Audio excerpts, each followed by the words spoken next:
Pelarian Rohingya. Kalau kena halau, kami nak pergi mana lagi? Kami suka tinggal sini sebab orang Malaysia baik-baik. Kota Baru, 26 Julai 2026. Kalau kena halau, kami hendak pergi mana? Kami suka tinggal di sini kerana orang Malaysia baik-baik. Demikian luahan seorang etnik Rohingya, Usman 30, yang antara 362 warga asing ditahan dalam operasi penguatkuasaan Jabatan Imigresen Malaysia, Kelantan di sekitar Bandar Kota Baru Jumaat. Usman yang menetap di Pasir Hor, Bubang Krian sejak sedekat lalu berkata, dia buntu memikirkan masa depan keluarganya. Sekiranya diarah meninggalkan Malaysia kerana tidak mempunyai negara untuk dituju.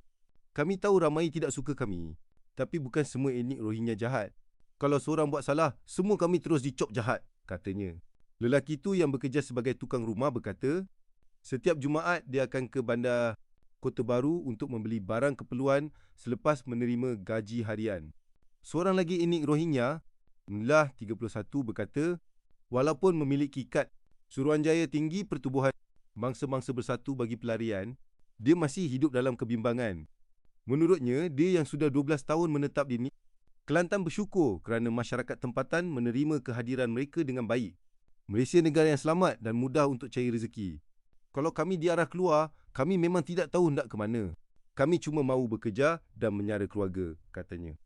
Sementara itu, Salman, 26, berkata dia membayar RM3,000 kepada ejen untuk datang ke Malaysia 6 tahun lalu sebelum mendapat pekerjaan sebagai pembantu kedai di Kelantan.